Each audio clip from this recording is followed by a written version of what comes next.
Alright, so I'm going to go through problems that are similar to your test problems in case you need it for your test correction. So I'm going to leave it on a YouTube video so you can feel free to skip around as you need to.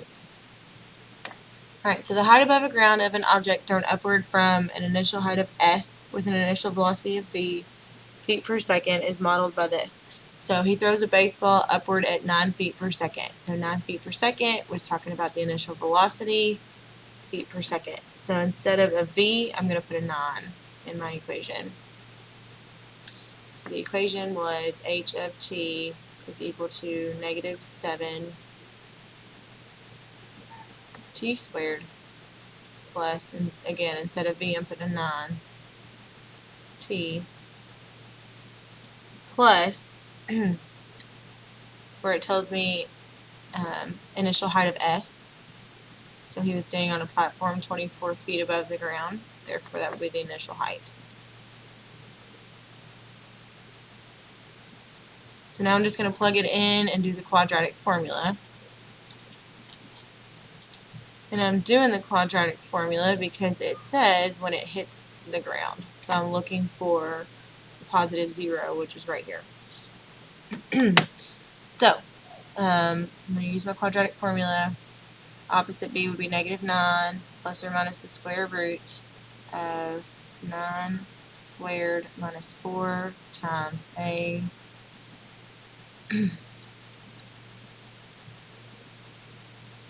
times t all over 2 times a. So I get negative 9 plus or minus the square root of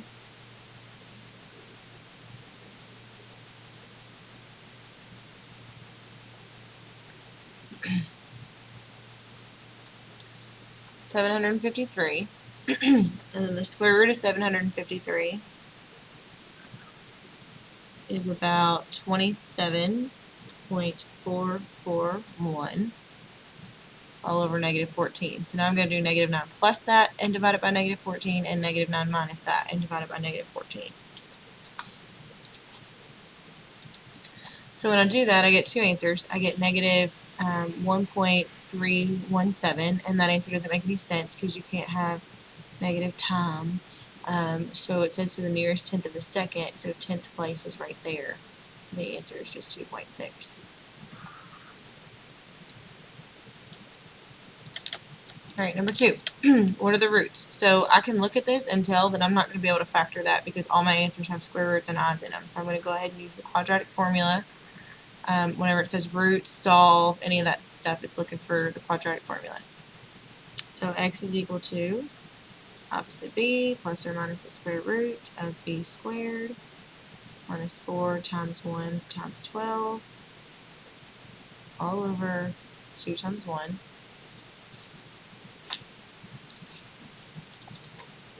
So when I do that, I get square root of negative 12, and then I take the square root of negative 12,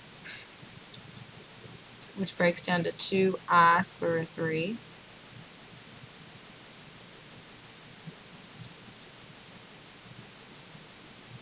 all over 2. So because I can't combine 6 and 2I square root of 3, I'm just going to look for a GCF.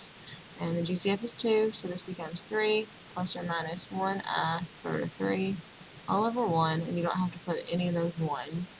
So my answer ends up being A.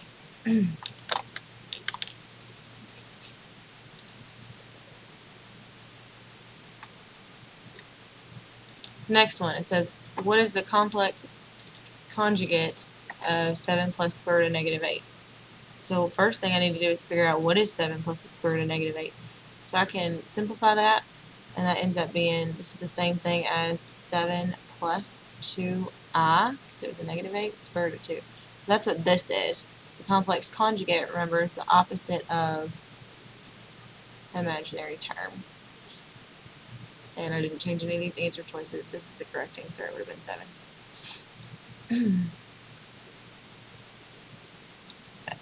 That's how you do it.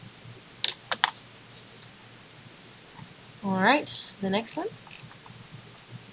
For the equation x squared minus 4x minus 150 equals negative 10, describe the discriminant. Remember, the discriminant is what's underneath the square root of the quadratic formula, and that tells you how many solutions and what type. So this one just asks you to tell me what the discriminant is, so you're going to find b squared minus 4ac, and just like the quadratic formula, before I can start that, I have to get it equal to 0. So I'm going to use x squared minus 4x minus 140 equals 0. And I'll plug it in. B squared, negative 4 squared minus 4 times 1 times negative 140. And when I do that,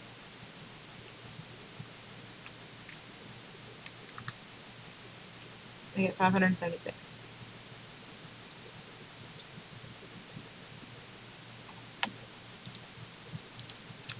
Number 5, what is the product of those two things? So product means you're going to multiply, so I'm going to multiply 7 minus 4i times negative 1 minus 5i. And I'm going to multiply that, and I get negative 7. Multiply that, and I get negative 35i. Multiply that, and I get a positive 4i. And multiply that, and I get a positive 20i squared, because I times I is I squared. And remember, I squared is the same thing as a negative 1.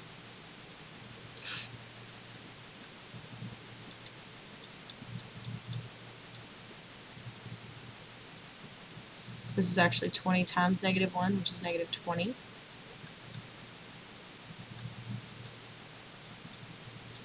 And now you're going to combine like terms. Negative 20, negative 7 is negative 27.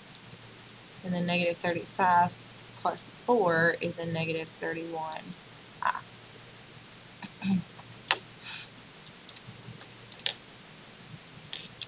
Alright, find the solution. So these, because they're whole numbers and fractions, I know that I could factor my answer. You could also use the quadratic formula and you'll get the same thing. Regardless, I have to get it equal to 0 before I can start. So I'm going to move this 11x to the other side.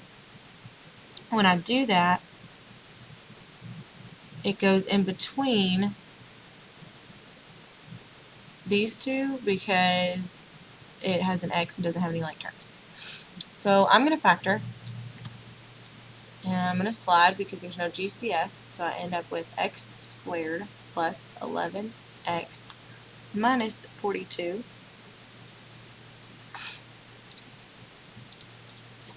And when I do that, I'm going to find what multiplies to give me negative 42 and adds to give me 11.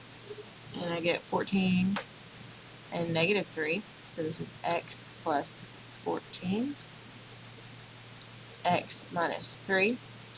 Because I did slide, I have to divide.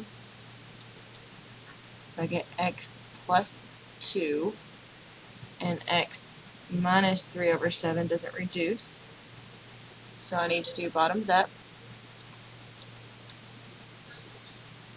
And I get 7x minus 3.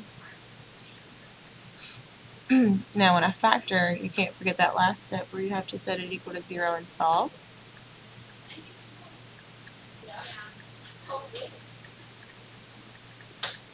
So x equals negative 2. And 7x minus 3 equals 0. Add 3. Add 3. 7x equals 3. Divide both sides by 7. X would be equal to 3 over 7.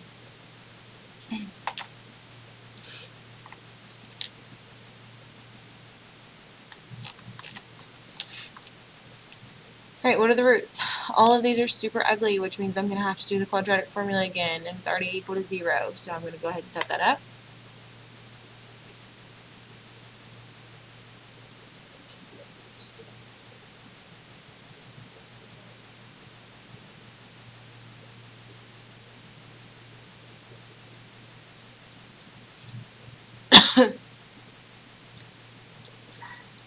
This is 9 plus 4.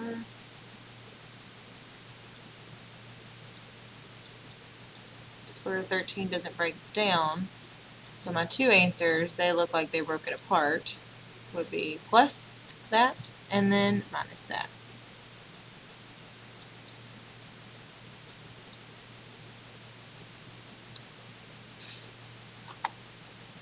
Oops, wrong one. Answer was D.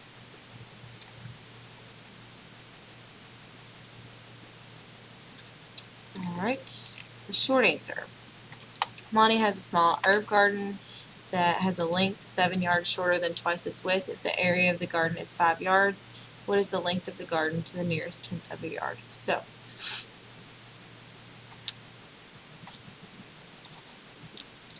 I'm starting with drawing a picture. And so after I drew that picture, I'm going to start labeling things. It says the length is 7 shorter than twice the width. So than is a turnaround word, and I would start with twice the width. And since I don't know what the width is, I'm going to call it 2W. 7 yards shorter would be minus 7. So twice the width minus 7. That's what the length is. Again, I didn't know the width, so I'm going to call this W, which I'm just going to rewrite that so it's neater. So, it says the area is 5 yards. So how do you find area? Well, you multiply length times width. So I would multiply these two things together and set it equal to 5. So then I would have to distribute, and this would be 2W squared minus 7W equals 5. Get it equal to 0, because we're going to have to solve here, and I get 2W squared minus 7W minus 5 equals 0. Now I'm going to have to do the quadratic formula to solve for W. So x is equal to opposite b plus or minus square root. Oops.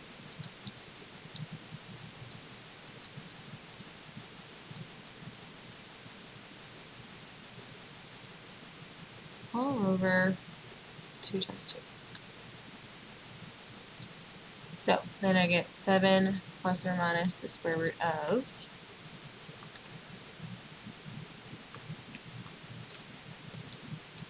89 all over 4. So remember, because it's a word problem, you can get a decimal. So then I would go ahead and take the square root of 89, and I get 7 plus or minus 9.434 all over 4. So now I'm going to add across the top and subtract across the top and divide by 4. So with that, I get two answers, this one, and I can't have a negative with, so I'm going to get rid of that. So what I solved for was actually W, and so I got W equals that. That's the width. But it didn't ask me for the width, it asked me for the length. So now I have to take that width and plug it in to W for the length. So I would get 2 times 4.108 minus 7 and get 1.216. And that would be the length of this problem. So that's your final answer.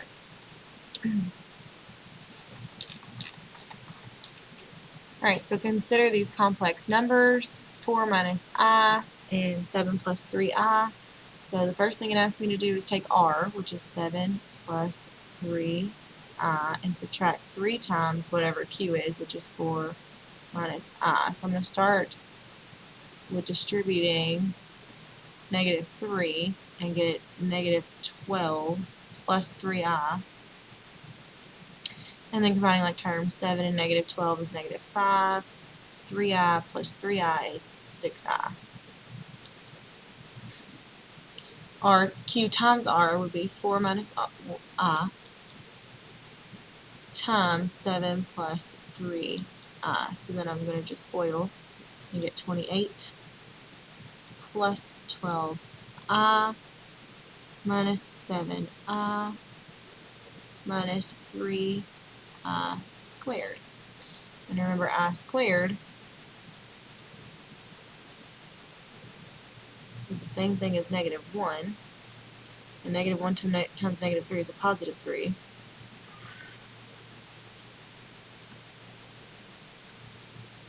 Combine like terms. If the real number goes out front,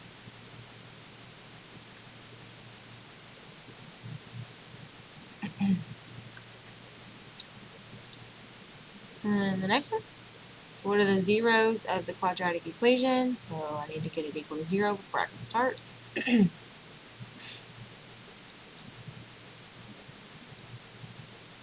You could take your time to check and see if it factors, but just in case it doesn't, I don't want to waste my time with that, so I'm going to go ahead and just use the quadratic formula.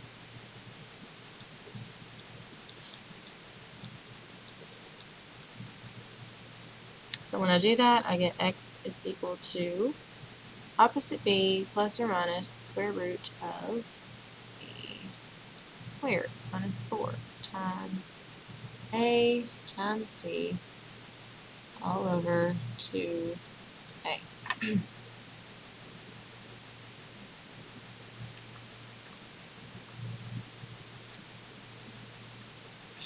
I get 161 under the radical.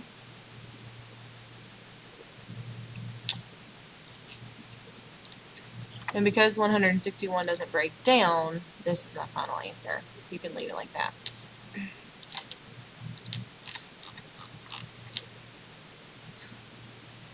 Alright, so an object is launched at 64 feet per second from the top of an 80-foot tall platform. The equation for the object's height and t after seconds after launch is this. So I don't actually need this information. They already gave me the equation. It wants to know the maximum height. The maximum height would be up here.